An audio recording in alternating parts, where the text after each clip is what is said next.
Hi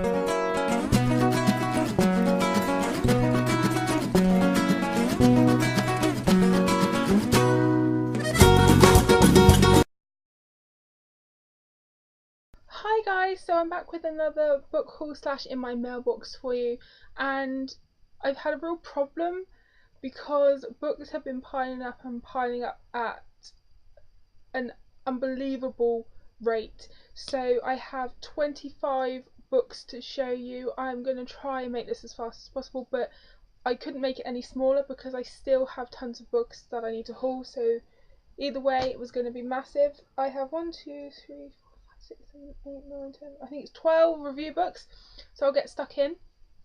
The first two books are from Quirk, and the first one is the Jane Austen Handbook, Proper Life Skills for Regency England by Margaret C. Sullivan, and it's just basically a tongue-in-cheek guide how to be a Regency lady. It's very cute.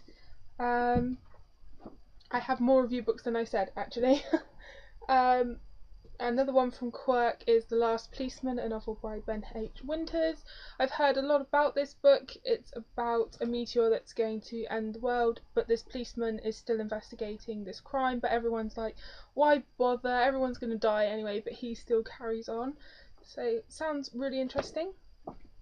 Then I have a book from U-Star Novels, which basically allows you to personalise a book. They do classic books and sort of romance, erotic books type things. I opted for a classic novel, and I'm going to be doing a full post, a blog review on this to give it more time. But I chose Anne of Green Gables turning into Erin of Green Gables. You guys probably know how much I love Anne of Green Gables, so I had to have this, and it's awesome. I definitely recommend these as presents, or if you're a particularly big fan of a classic book, to get yourself immortalised in it. It's fantastic. I love it. Then an author very kindly contacted me via YouTube. I've seen he's contacted quite a few of us, and it's DM5 Light and Dark, The Awakening of the Mage Knight. This book is really tall, it's bigger than my head, and this is a sort of fantasy novel, so I'll let you guys know my thoughts on that.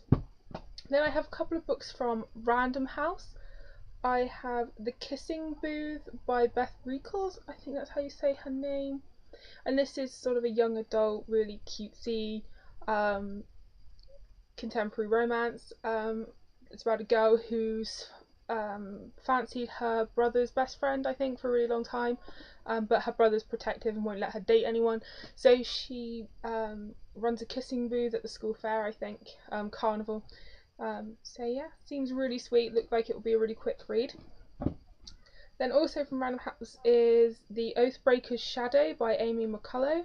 I'd not heard of this, but it actually sounds really, really good. It's about this I think it's a YA sort of adventure type novel. It's about this society where you make vows, and if you ever break those vows, you're sort of exiled. And this guy doesn't realise he's broken this vow, and he's suddenly exiled. But he's basically been promised to do something, but he doesn't know what that is. So he accidentally breaks it. So he's trying to find out what it was and who made him promise it or something. So it seems really, really good. Can't wait to get to this. Then I have 3 books from Hotkey Books. They're all historicals. The first one is aimed at slightly younger, but they said about 12, 13, 14, that type. And it's The Disappearing Duchess by Imogen Rossi.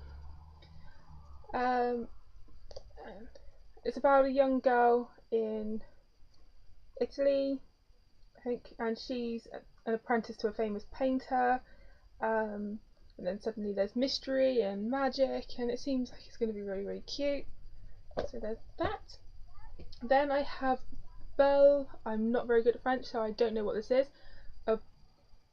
No, I'm not even going to attempt it. By Elizabeth Ross. There. The cover is really, really beautiful with the Eiffel Tower there, and it's about this 16-year-old girl who has sort of these romantic dreams, and she runs away to Paris, but her dreams aren't realised, and so she ends up being a riposta. I'm not sure if that's how you pronounce it. Basically, these are attractive young women that are hired by socialites to make their parties look good, enhance their own status by having these beautiful people there. And she feels humiliated by this, but she has no other choice. So it looks like it's going to be really, really good. Love this cover. I'm not doing any of these books justice because of the sheer amount of them, but I'm excited for all of these. Then the last book from Hotkey Books is Secrets and Sapphires by Lola Rashid.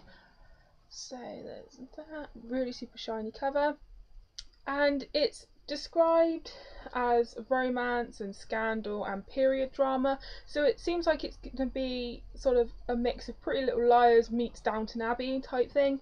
So yeah, there's that. Okay, the next two books I have are from Canongate. They very kindly sent me Wildwood by Colin Malloy with illustrations by Carson Ellis.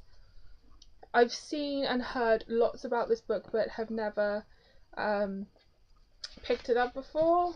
Some of the illustrations, and it's sort of like a middle grade fantasy read. I think this girl's brother disappears into the Wildwood, which is a forbidden wilderness, and she goes to try and get him back. And then they also sent me the sequel, which is Underwildwood. Again, these covers are so pretty. This is a strange size hardback, it's kind of square, but again, looking forward to getting to those. Then I have a book from Little Brown. They very kindly sent me The Witness by Nora Roberts. I think this came out earlier this year. Probably won't even have a date. Oh, it came out on the 6th of June. And it's about a woman who, when she was 15, witnessed a mob murder, and 15 years later, I think stuff comes back. So I really enjoyed Whiskey Beach that I read earlier this year. So I've been sort of hankering to read some more of Nora Roberts' thriller type books. So looking forward to getting to this. Then from Orion, I have Siege and Storm by Leigh Bardugo. This is the sequel to Shadow and Bone.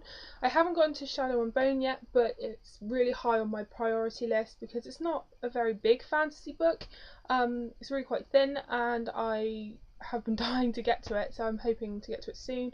And here is the sequel. The cover is just as gorgeous.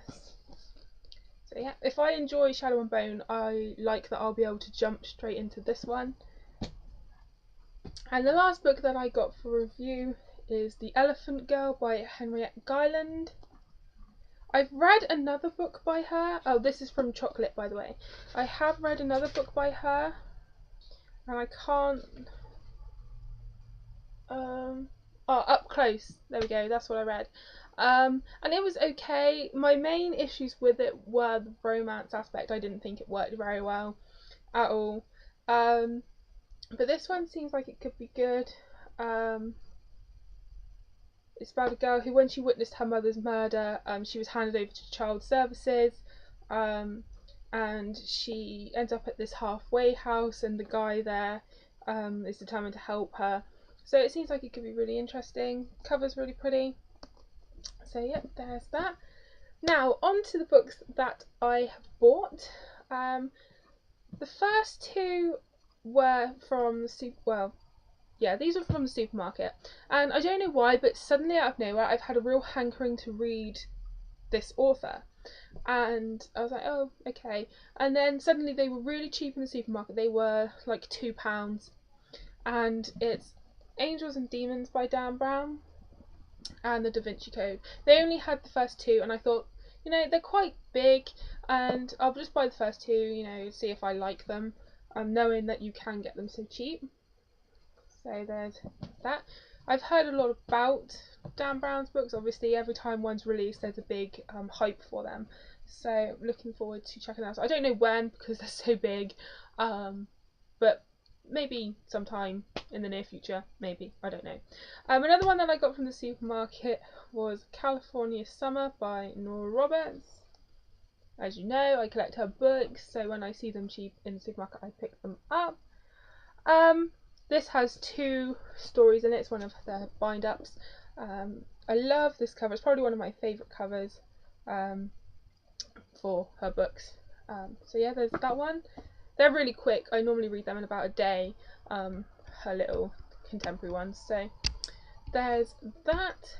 Then I bought a finished copy of The School for Good and Evil by Saman Chainani.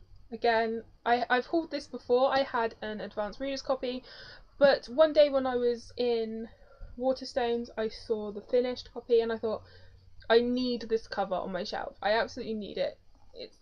It's really stunning. Ideally I would have liked the US hardcover, but can't seem to find it anywhere over here, so I've had to make do with this. It's still really gorgeous, and I probably won't read this one. I'll probably read my arc so I can keep it all nice.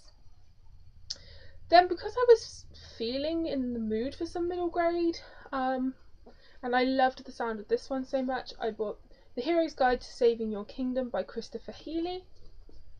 And the illustrations, both on the cover and inside it, remind me of How to Train Your Dragon. I love that film. I don't know if you guys see it too, but I feel that that's what it reminds me of. And it's all about the prince's point of view in fairy tales. And it seems like it's going to be very funny, and I love the cover. I love the concept, so really looking forward to getting to that. Then I bought a book that's been on my wish list for the longest time, and in the end I just thought screw it, I went ahead and bought it because I wanted the hardcover, and it's The Unnaturalists by Tiffany Trent. This is a steampunk kind of mystery, and not only do I love the cover because it's green, I love it has a really, always do that wrong, really gorgeous spine. I love the back that it has the cogs for steampunk, but I love the main character's name. It's Vesper Nix. I was like, that was so original. I loved it. And it's basically her father has a museum of unnatural history, and that kind of reminded me of the Museum of the Creepy Crawlies in The Diviners by Libba Bray. So I thought I'd just go ahead and buy it, and I'm so glad I did because it's gorgeous. So it's quite thin as well, so I haven't heard a lot about it, but I knew I wanted it. The next one I got is The Flight of Gemma Hardy by Margot Livesey, and this is a retelling of Jane Eyre set in the 1950s, and you know that Jane Eyre is like my favourite classic of all time, so anything Jane Eyre related I want, and so I finally went ahead and got this. I wanted the hardback, but it was so expensive, so I just went ahead and got the paperback. Then I got the complete collection of Oz Volume 4. I only have one more left to get now, and this one has Rinkitink of Oz, The Lost Princess of Oz, and The Tin Woodman of Oz. So I'm loving these bind-ups. They're so gorgeous. If you've been thinking about getting them, definitely do. They are absolutely stunning. I've not seen any nicer editions of this apart from the Barnes & Noble leather-bound edition of the first one, but that's all you get. So I like these because you can get the whole series in it, so they all match. So that's what I love about that series. Then I bought Whodunit, an anthology investigation of Murder Most Foul, and I wasn't going to get this originally, but then I found out about the sheer amount of authors in it. There are loads, and basically an editor has been murdered, and this whole list of authors are telling us their alibis for why it couldn't have been them, and it has David Levithan, Gail Foreman, Libba Bray, that's one that swayed me, Maureen Johnson, Sarah Shepherd, Lauren Miracle, Lemony Snicket, Ned Vizzini, John Green, that was the final one that swayed me. But there are loads more. Like, some of them I haven't even heard of, but there are quite a few that I have, and the cover is so gorgeous. So I just went ahead and got it. I've seen quite a few reviews that are negative. They say it's boring, but I probably won't read it all in one go. I will probably read a couple of alibis, put it down between other books, because otherwise I feel like it would be boring, because it is the same thing over and over again. So there's that. Then the next thing I got was not a ton, 4 Abby Glines books. The first one I got is a hardback, and that's Breathe. I desperately wanted to get the whole series in these hardcovers, but I couldn't.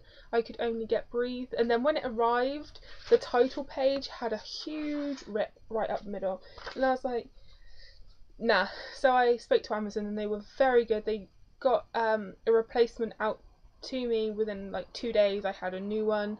I say it wouldn't bother me, but it would, knowing it's there and that I didn't do it. And then imagine if I ever got the chance to meet her and go to a signing, that would be the page that she would sign, and it would be ripped. So I just they just sent me a new one.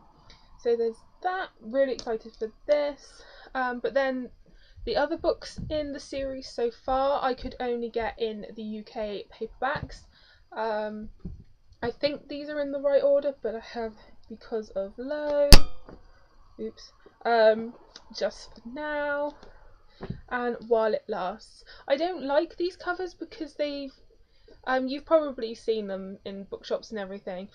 The 50 Shades of Grey trend with erotic books coming out and stuff, they all have this kind of cover, whereas these are aimed at new adults, whereas these just look like all the other like Sylvia Day books and stuff like that. They just look like that, whereas I love the hardbacks of these because they're cute, and they might be cheesy, but I feel like this is more appropriate than this. I don't like these at all, but I needed the physical copy, so that's what I did. So that's everything for now, guys. I'll be back soon with another one. Thanks so much for sticking with it. I hope you thought it was worth it with the amount of books that I showed you, and thanks so much for watching, and happy reading.